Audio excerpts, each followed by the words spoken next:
Assalamu alaikum wa rahmatullahi wa barakatuh, my dear brothers, sisters, viewers, friends of Ikra TV. Welcome to part 2 of today's edition of Real Talk. I'm your host Iqbal Bana. Today we've been talking about two very eminent professionals in the medical field. We've been talking about this program that they've been developing called the Collaborative Halo program, which is a program trying to develop upskilling people, particularly in Pakistan at the moment, looking at the infrastructure of the health infrastructure in Pakistan and trying to improve the trauma side or medical side of medical support in Pakistan itself. Dr. Taj, who's one of my guests who's been here for the first time, Taj Hassan, has been telling us about the 4 centres that Modi set up. And Sajajib, who is the Deputy Chief Executive of BRI, Bradford Royal Infirmary, and the Chief Operating Officer as well, has been telling us about his engagement, why has he joined this initiative as well.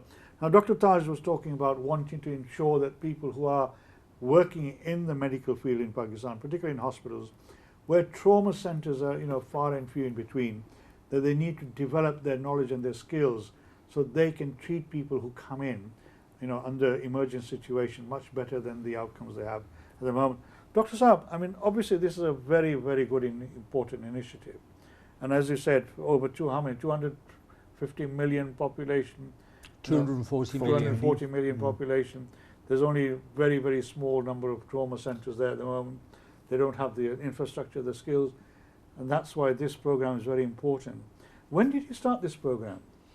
So originally we had the first meeting back in 2016. Right. So I've been going back to Pakistan obviously most of my life. I was born in Pakistan, moved here when I was 6. But in 2016, when I was president of the Royal College, I was lucky enough to bring together the leaders in Pakistan to a meeting in Islamabad. And that led to the formation of the Pakistan Society for Emergency Medicine. And out of that formation, we realized that actually in order to really drive the change, we would need to collaborate with political partners, government, obviously WHO, International Committee, the Red Cross. And we managed to bring all of those people together in 2019. Mm-hmm. And that was a leadership summit again in Islamabad. And out of that leadership summit, we developed a roadmap for emergency care for Pakistan. And that roadmap was really instrumental because it had at that time Professor Nushran Burki came to that and supported us. He was Imran Khan's chief health advisor, and he was strongly supportive of our progress.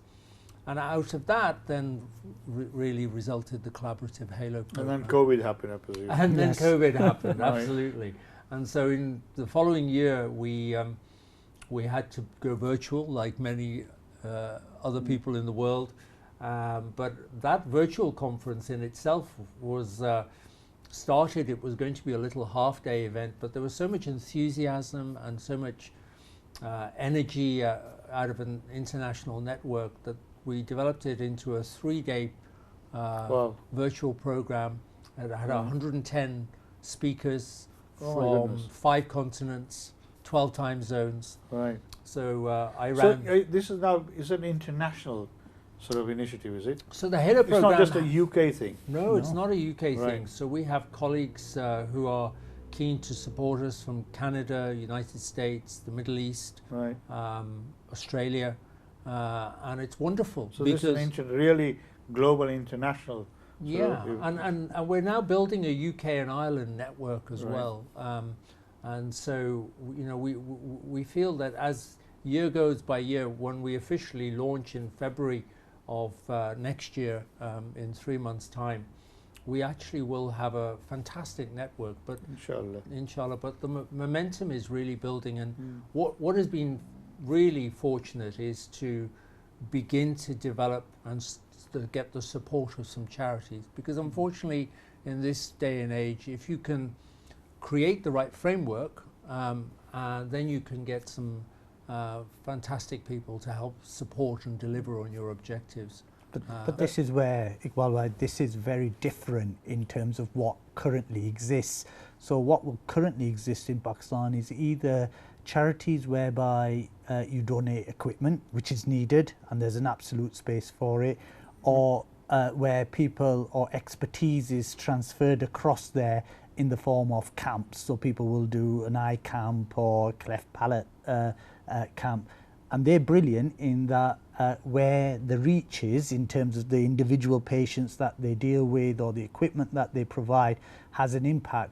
What this is much wider than this. This is a longer term relationship in terms of providing the training, but not just the training. It's a network of professionals across the globe, as Taj was saying, multiple professionals across a number of different countries, all inputting in terms of that training. And that can spread anywhere, not just Pakistan, that could be in any part of the world really. And so that's what's unique about this program. I think one of the advantages maybe you have is that, as Dr. Saab says, the Pakistani diaspora is spread quite wide across the world, isn't it? And it's sort of in the States and North America and Australia, there's a lot of people in the medical field as well. So, you know, hopefully the majority of them would be engaged in this program. So you have this very big plateau of people that you can call upon, right? But you just said something about sort of the equipment. Now, I mean, I know in Africa, for example, where I come from, you may have the people, but you don't have the equipment. What's the issue? What's the issue? No, the only other Pakistani sort of health charity I know is Indus. I know Dr. Bari, whom you mentioned, has done some amazing work. I mean, every time I hear him, I'm so inspired by his backstory. It's unbelievable.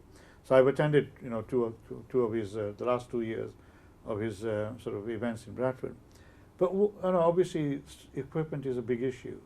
Now, do they work with the old equipment? Do they have modern equipment, new technology? Because technology, as you said, is very important. Is that also one of the deficits over there? Well, I think equipment, you know, and drugs and all of those things, you know, there's always a deficit. But I think, you know, our focus is very much on training.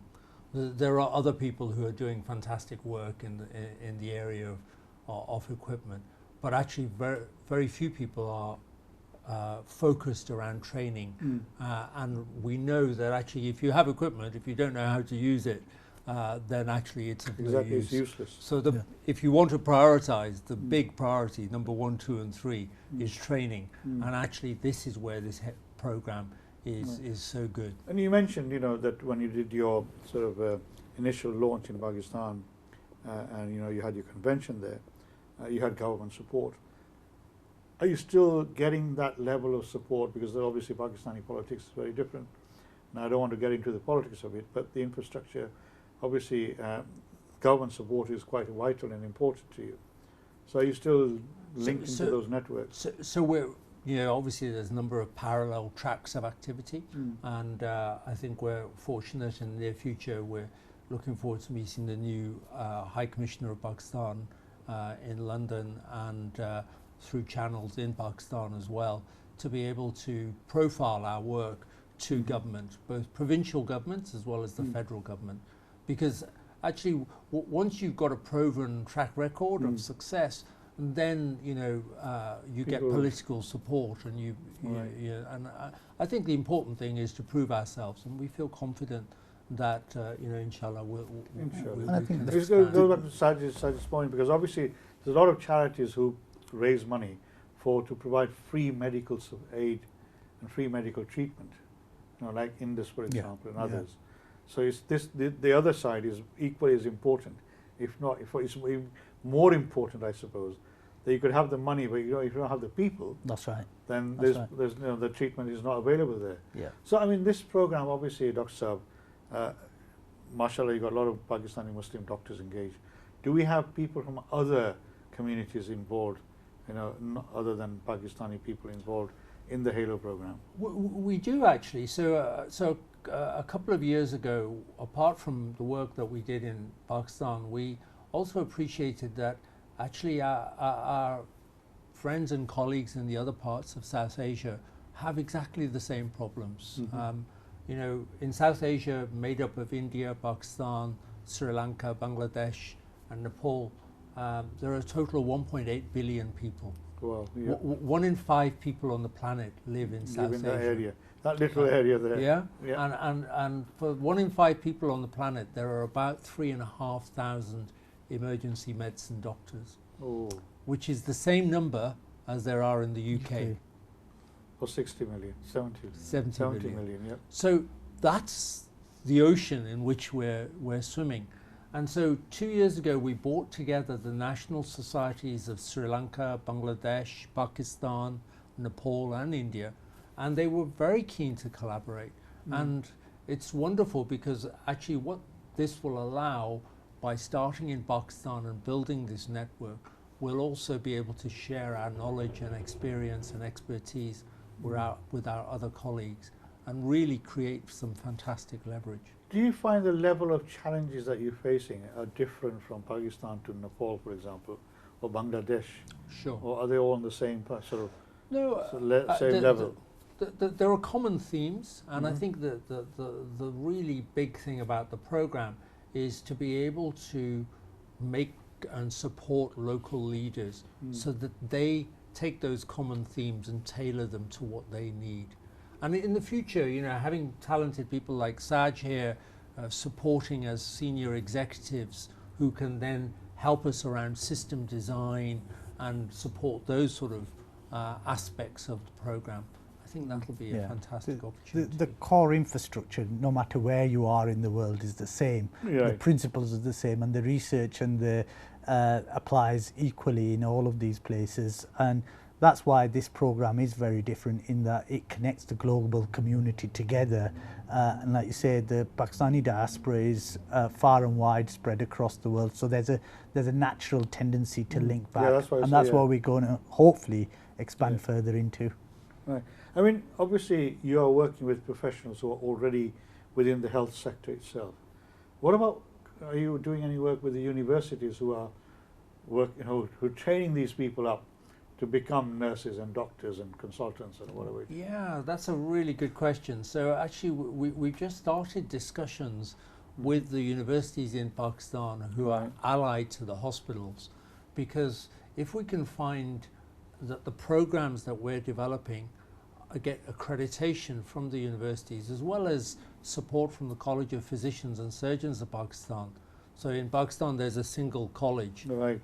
which in the UK we have 10 colleges, royal colleges, but in Pakistan there's a single academic body. So that covers all the medical fields. All the medical fields. Right. So we've been in discussions with the presidents of the College of Physicians and Surgeons of Pakistan and getting their support on this. So I attended their national conference in Karachi in January of this year, and they're very enthusiastic to support us. So if we can get the college on board, get the universities on board, then we can develop locally accredited programs, because that's important, that quality is maintained within the process. So what are the challenges that you face both here and back home as well?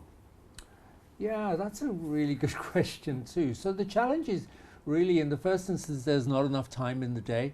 Okay. Secondly, you know, once we do launch, inshallah, and that we'll get the funding to create the infrastructure, we need a centre, and that centre, rightly, you know, should be in West Yorkshire. You know, we'll have, you know, Leeds and hopefully the support with Bradford Royal and Bradford Trust as well, and that hub and creating the infrastructure will then allow us to build a network. So the major challenges really are really maintaining that momentum once the foundations are in place. I mean, you must be working on this full time, it sounds, the way you've described the whole project at the moment. Well, you know, I feel, because I'm so passionate about it, I think I certainly think about it every day of the week. Right. I'm officially only paid to do this about half a day a week.